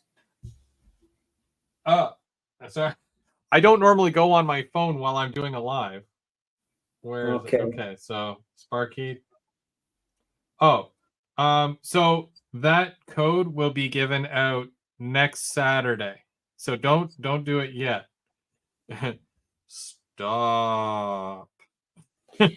Lol. Speaking of those kits, do we have you gotta buy them direct for him, not through OBR? Lauren does have some kits on hand, so that might even help. So you can either buy from Nick directly, or you can, because he would have a discount code where Lauren doesn't. You can't use the discount code for him. Right. They're nice kits. But I'm very excited. Oh, just in case anybody watching has not seen, because I know again people are in and out. Next Saturday, here we go. Yeah. Promo stuff. Yeah. Bam. Okay, so yeah, next Saturday we've got Nick from ITLA, and there's one of the kits there that's in the post, and pretty cool. Basically we're gonna be talking. Yeah, well that one's a nice one. I thought. Like I went through them and I'm like, I like that one the most. And it's a real space saver because it's a backdrop building, obviously, but you can customize how you build it. And they're all modular. So that adds so much more to it. And the fact that everybody's is going to be different just makes it that much cooler because you're going to see however many different versions of these kits. And I just think it's going to be a really unique and fun experience for everybody to partake in. But you'll get the promo code next Saturday. You just got to obviously tune in and you'll get the code and then go on the website and you can order your stuff. And then basically it's limited to certain kits. So it's that one there in HO scale, the York Industries. You can either get the full flat or the 3-dimensional one, and then the N scale Cosmopolitan Motors, All-State Machine Building, and then the machine building, you can get either the 3D or the flat. And then, of course, upon checkout, don't forget you can also add to your building. You can add the HVAC system, the wall detail kit, and the loading docks as well. Holy moly, it's Trackside Mike. Yeah, he sends a message already. He's alive. He's alive. He's at work, but he's alive. He's alive. He's alive. He's stuck in this job till May, just in time for the kit build. Yeah, no, which is good because he already has his York Industries kit. I think he has the flat like me, so I know that he's looking forward to it as well. So kit? That'll be fun. What kits are you going to build? Which one is it again? The one that's on the picture here? It's that's the York Industries flat. Okay. That was cool. But what's the regular retail price of that kit? I want to say, let me, I can pull that up here. I think it's $130 Canadian. Okay. Doo-doo-doo-doo. Mike says night shift sucks. He picked it. I asked him the question. He volunteered. It's his own fault. Okay, so yeah, just to kind of give you guys pricing because I can. Whether you're getting the 3D or the full flat for the York Industries, it's at 127 Canadian. Keeping in mind, these are fully detailed kits. But of course, when you add additional parts like the HVAC system or wall detail kit, there's an extra charge for those, but definitely worth it to really He's bring offering it together. 20% discount, but what about shipping? Is there shipping costs? Well, when you spend over, I think it's when you spend over 200, you get a certain amount off. But I'm pretty sure that with whatever discount is applied, let's say if it's 10%, 20%, it should cover a good majority of the shipping regardless. So you're already going to be getting shipping for basically free at that point, no matter which of these kits you get. Mike should order all for us, right? He should buy. He's making extra money for us. Mike is ordering kits for all of us. He should.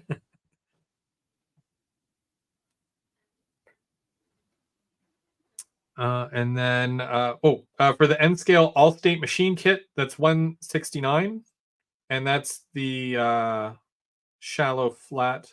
Just to kind of show you guys which one that is. I don't know if you'll be able to see this or not. Bam. Well, so it's more of a full. Sean says he's picking it up. So they're located in Ontario somewhere. Yeah, I thought they were out west. No, in Southern Ontario. Oh, okay. Make sure when you go on the website, if you go to the bottom, it gives you an option to change the dollar amount, Canadian dollar, American dollar, or euros, and all that fun stuff. But these are this is the primary kit. This is the HO, and you get to choose either one of these for HO guys. So that's the 3-dimensional one, tanker not included, or in this. Or the flat. So those are both of your yeah. That'd be cool. Which is really cool. Yeah. I like the Space Saver. So, and I'm just going to kind of show you here. So, okay. Because it's not too far from Dundas, then. Because Woodstock, half-hour drive.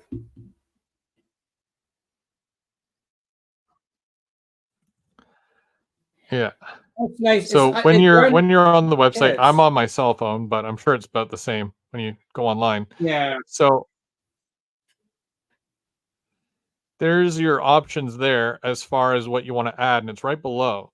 So you can add the detail kit for the wall. That's $10 American. The loading dock interior is $15 American, and the HVAC system is $20 American. If you get the N scale version of the loading dock, I believe you get 2 in a kit. So enough to do 2 loading docks, which is cool. Okay. And it's an entire interior to a loading dock. And Sparky says all the kits can be made different ways too. That's right. Yep, they're all modular. So there's a ventilation thing. That's also going to be part of the discount. That when you get the promo code, it's not for just for the things that I've outlined. There's your inside, the little dock. You put that on the inside of the building with the door open. Yeah. But yeah, that's involved. Well, I guess Mike must be on his lunch break. And of course, Derek asked the question. Yeah. And here's another thing that's part of the discount. This is the 18-piece wall detail kit. So you get even some signage there. I see some Coca-Cola. I think I might have to do some Coca-Cola signage. Yeah, that would be cool. But yeah, you get a bunch of extra detail parts for your kit. And then this as well, because I enjoy the lighting up my buildings as well, I'm going to be using the Walthers gooseneck. I'm going to get some gooseneck lamps for the building, and I think I might have to light it up. So okay. It'll be I'll be near Sparky's house tomorrow afternoon. We're going to the Hamilton Family Theater, which is I got right past Sparky's house to get to it. Or wave to him. Oh, nice. Yeah, we're You going gonna to go see. run trains or We're going to see Jersey Boys. Jersey Boys? Yeah, at the Hamilton You Family and Theater. Sparky are gonna go see Jersey Boys, or No, my wife and my accountant and other friends of oh, ours. I was gonna say I Hey, can't remember the last time I took my accountant to see Jersey Boys, so that's pretty cool. yeah, well, he's a good friend of ours too. But, We should go kidnap Mike and be like, "No work for you today, Mike. You're going to see Jersey Boys." it's about a 4 hour. It's about a 3 hour. Well, he's got to I pay guess for it's those about trains. a 3 hour drive from my place. I think. Straight up the 401. Oh yeah. Yeah. Hmm. Last time I was in Sarnia, I went there. I was the official photographer for my cousin's wedding. Oh wow. Yeah. Well, yeah, Yeah, you do the whole more, photo thing too, huh? I studied photography at Dundas Valley School of Art. I was semi-pro. I didn't get in to make money, but Yeah. I studied. Some things are just for fun. That's right. Sean, you're absolutely right. He does have a very exquisite, detailed fire escape. It's just not going to be part of the discount. You can get it, but there's no discount on the fire escape. I gotta check it out and see. I'm not sure. Usually at that time of night, building kits, that's the tired time. Well, you've been hanging out. This is roughly what it would be, right? Instead Yeah, of watching me weather these pipes and stuff, that's we'll be right. building kits. So, Or it was live hurt. tonight. Too. Holy cow! But Jerry went live. Randall went live, and Randall went live because Artie was not around, so he decided to go live. So yeah, no, YouTube's the happening spot tonight. Let me tell you. well, my wife likes All me the all this spending time with her on those Saturday night. Weekends usually the family time, especially Sunday. Mm-hmm. Yeah. Or when I won't even see a train tomorrow. I get work on in the morning, but I doubt I have time. I won't see a train till Monday. Oh, yeah. That's one thing I haven't done in a while. I don't think I've been rail fanning since the barbecue. Actually, the last barbecue when we all hung out.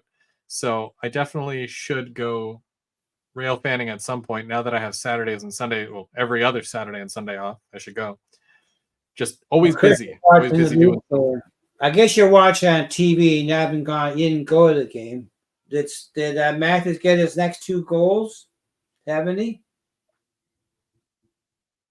What's this? Chris is working on a website and he is watching the Leaf game. Did Matthews get his next 2? Just one so far. So he's got 69 goals. Well, they're going to go to the playoffs. They've locked a spot. Mm-hmm. If they go beyond that, I don't know. They can't depend on Matthews for everything. Yeah, we'll see. It'll be interesting playoffs. Yeah, it's always a tough game when in my house here, because I'm from Toronto originally, so go Leafs go. But I married into a Senators family, so whenever they play, there's total chaos here. So. Well, my cousins live in Kingston, and in fact, one lives in East. Actually, here, Easton lives in Ottawa. They're Senators fans. Me, I'm not fussy in the sense of the word. I always like Toronto, and I like the Winnipeg Jets. But I also like Ottawa because Ottawa's got the owner of Ottawa Senators also owns the Brantford Bulldogs. Mm-hmm. And I can see a lot of things happening with Ottawa. So it could be a good franchise. Don't close the door on those guys. I like the Rangers, but they never win. Yeah. Now, see, lucky your kid's not involved in hockey. You wouldn't be doing this. Because my cousin, her two boys. I remember when they first had the boys, and he says, "I don't want to be a hockey mom. I don't want my kids going to hockey." They're both in hockey. They're gone all the time. They're no time for hockey. Well, yeah. Well, that's kind of going to be like this summer, but only instead of hockey, it's soccer. So both my kids are in soccer now. So that basically takes up 4 nights out of the week. You know, 1 night for practice for each of them, and 1 night for a game for each of them. So that's my Monday, Tuesday, Wednesday, Thursday. So whenever I do a Thursday night thing, it's probably going to get pushed to like 8:30, but that doesn't start until like end of May, early June, you know. So if you get on what they call the type of team, a rep league, and you're traveling, forget about staying close to home. You're traveling out of town for games, and then there's practice. They might be too young for that, right? So when does rep start? They're doing it now. They're probably the same old as your oldest. Really? Oh. Yeah. Hopefully not. No. I only like traveling when it comes to going to like a train show or a train store. So I think Chris went to that Caboose place in Muskoka last year. Your wife bought you tickets to that. Not the Muskoka one. We went to the one that's up by what's up? Collingwood. Okay. Well, Muskoka's near Collingwood. We were like 5 minutes from Collingwood, where the Muskoka one is right in Muskoka. Oh, okay. The Muskoka one is the wide vision caboose, where we went. The one that we got was the cupolas at the back. Okay. There's a hobby store up near Hanover called the Country Line Caboose, and it's in Country Line, yeah. It's near Hanover, and they have a big garage sale every year, but I think it's always been in conflict with everything we always gone to. But it's up there. I know I've talked to her, and it's this gal name's Carol, but she's up in Hanover. It's in a Caboose train store. There's actually because I had to go do I don't normally talk about personal stuff, but back in April, my father-in-law got in a bad car accident. So when I had to go empty out his vehicle, it was at an AIM recycling place. So basically, you know, the AIM building, and they had to take me in, and because it's all chained off and everything, you can't just walk in there. So it was kind of neat to see, and the big magnetic cranes that, you know, pick up the things, and there was AIM bins everywhere. Very cool stuff. But with the AIM, and then there was like 2 minutes down the road, there was a random building. I don't know what they do there, but there was a giant caboose, a big red caboose at the front. And I'm like, I had no idea this was even here. So that was neat. Well, Chris is working out Hagersville way. There's a place out near Hagersville.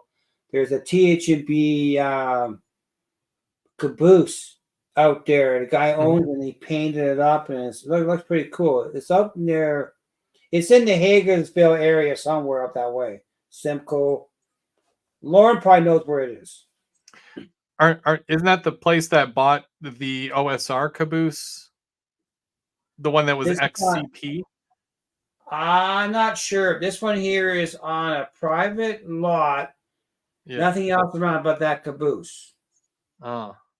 And it's painted red and TH&B colors. Huh. Geez, that'd be something to own a caboose. That'd be neat. Well, on the list. John Spring, who is the head of the TH&B Historical Society. Yeah, that's right. That's the one, Chris, near Chilsonburg. John Spring, who is the head of the TH&B Historical Society, he put a caboose in his backyard for his wife.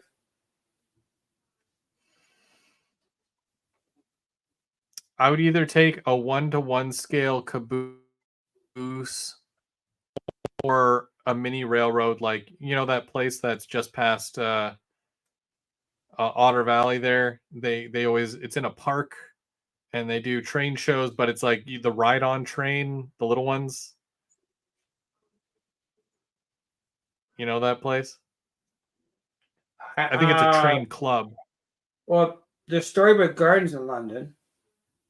Is the trains in there? I don't know, but the guy, he has a couple of the ride-on ones, but they're the Point St. Charles caboose, and they have some tank cars, some Procore tank cars, and they're massive, right? But you can't lift it, but you could ride on it. They're really neat. Well, someday we're going to have a ride on van come to our area. Yeah, that'd be cool. Oh, okay. Let's see what happens because I'm in Kingston area for Thanksgiving, 10 days again. So we're actually staying in a town called Battersea, which is 20 kilometers north of Kingston. So I'll be there. Now I was thinking about rounding things off for 10 o'clock, but I do want to ask you because you did do the open house. You had an open house. Yes. Was it a couple of weeks ago or a week ago?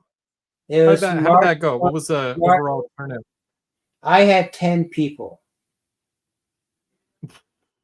I think because of the distance between the layouts, and we had weather wasn't on our side.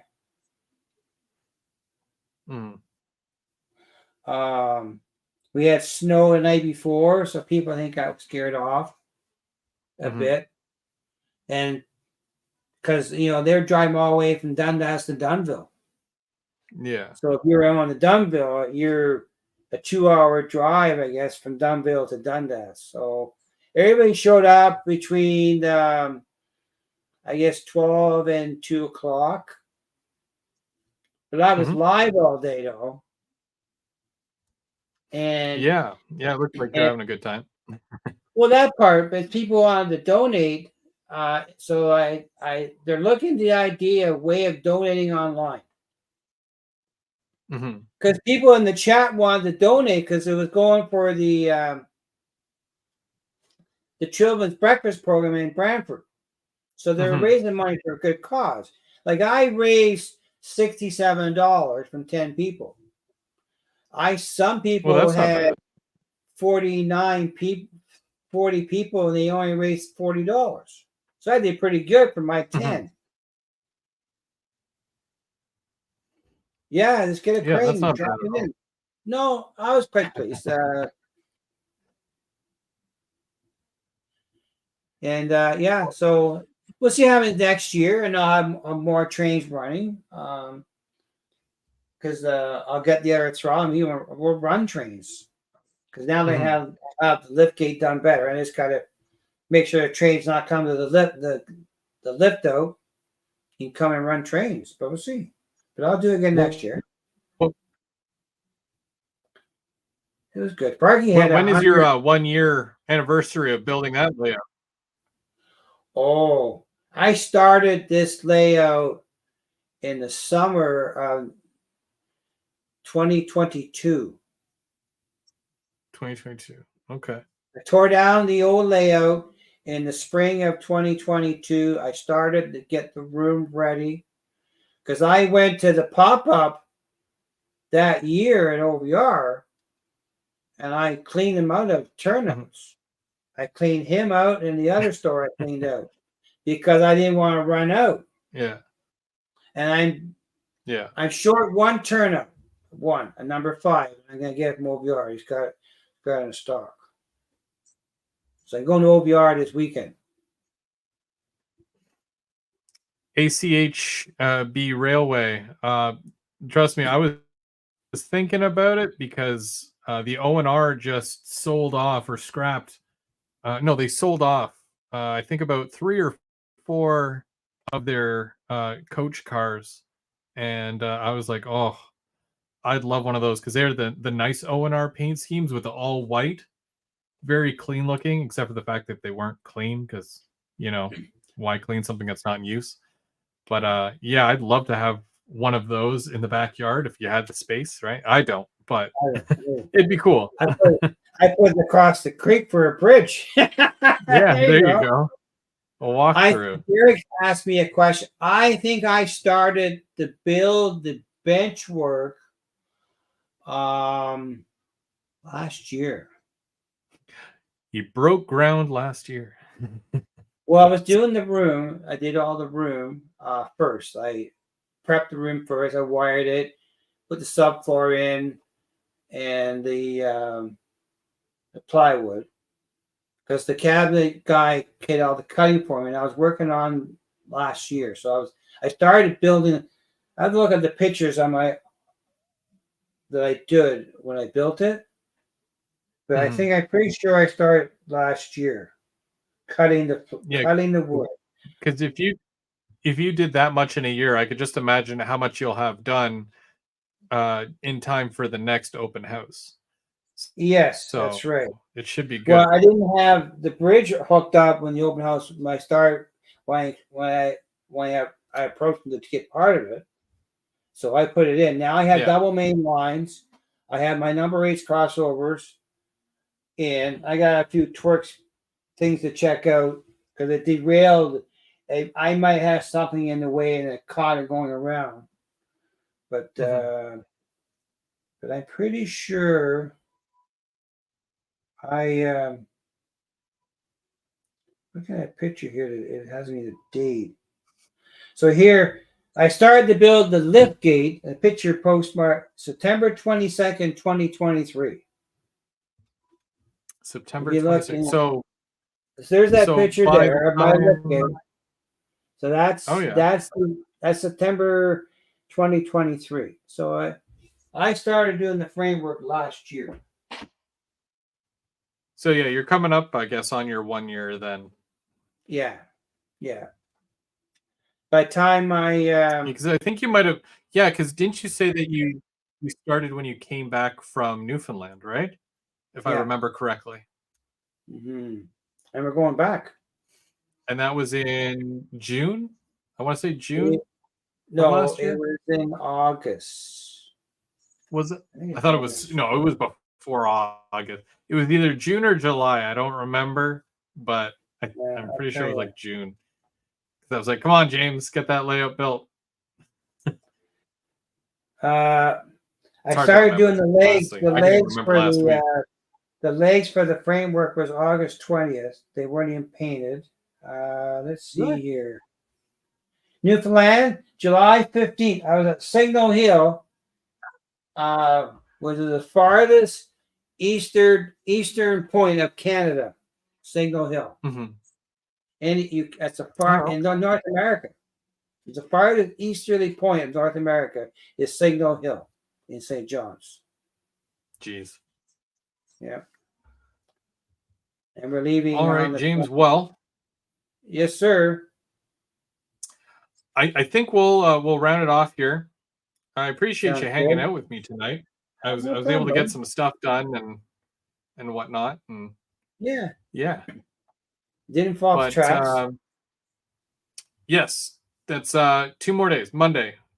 So obviously Mike is kind of MIA. So if he's able to get in and chat, we'll come in. He will. But Monday night, 7:00 here. If I have a guest, internal guest, it'll probably have Thomas Grassi join me. But we might have a physical guest too come in. I don't know for sure, but it might be a surprise. Nice. Neil's a nice guy. All right. And then, of course, we got Mark as well. He'll be live Thursday night for Third Rail Thursday. And then one last time for everybody. Next Saturday night, so same Rail Talk time, same Rail Talk channel. We'll be talking with Nick from ITLA and we'll get the group build kicked off. So we'll talk kits, and you'll get a promo code at that time, and then you guys can start placing orders for the group build. Yes, and that'll start early May, either May 4th or May 11th. We haven't decided yet. Just depends on how many kits need to be sent out and whatnot. So that'll be fun. It will be. I think it'll be fun. Yes, should be fun. It's already fun because you get to build a kit, but then you get to share it with everyone else, and that's fun too. I already do that anyway. So yeah, now we get to get everyone else involved, which is cool too. So lots of talented people out there. It's the same me doing the layout video because you saw the layout.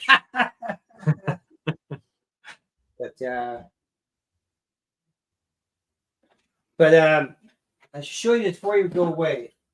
I have this model. This is a CP train. This is an old steamer I've had for years. Not too healthy. Oh, yeah, there we go. There is a lady in out west. Lives in, I think she's in Alberta, somewhere in that way. She's building Pennsylvania switcher brass. Like it's going to be, the track is 6 inches wide, but she's machining every piece to this locomotive, and it will be functional. If you ever want to watch machine videos, it's called Blondie Hacks. She's Canadian. She's got a big following. She's machining this locomotive from scratch. It's a Pennsylvania switcher, but she laid CP rail. But if you want to see if there's any relation between her and Supercar Blondie.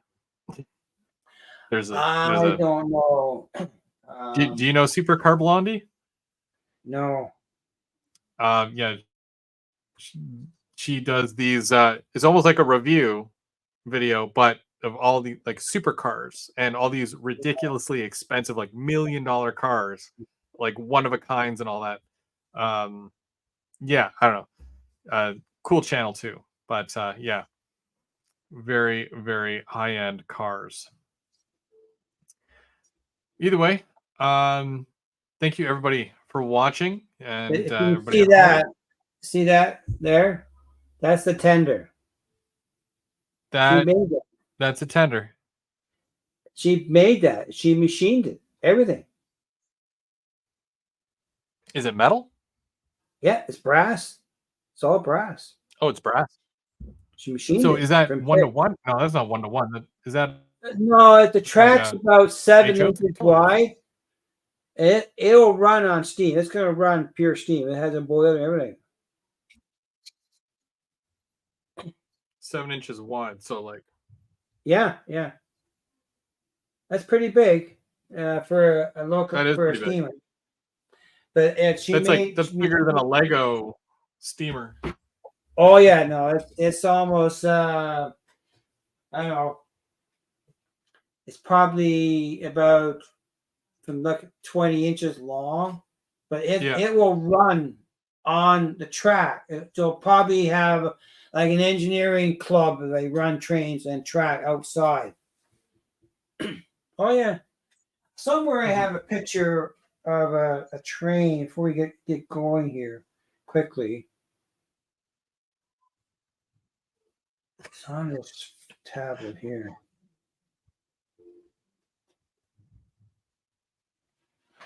Here's a model of a train right there that was built. See that? Oh yeah, okay. Yep. That's my wife's uncle built that. Where do you keep that when you're not using it? We don't know where it went to. We have no one knows. But he built it as a national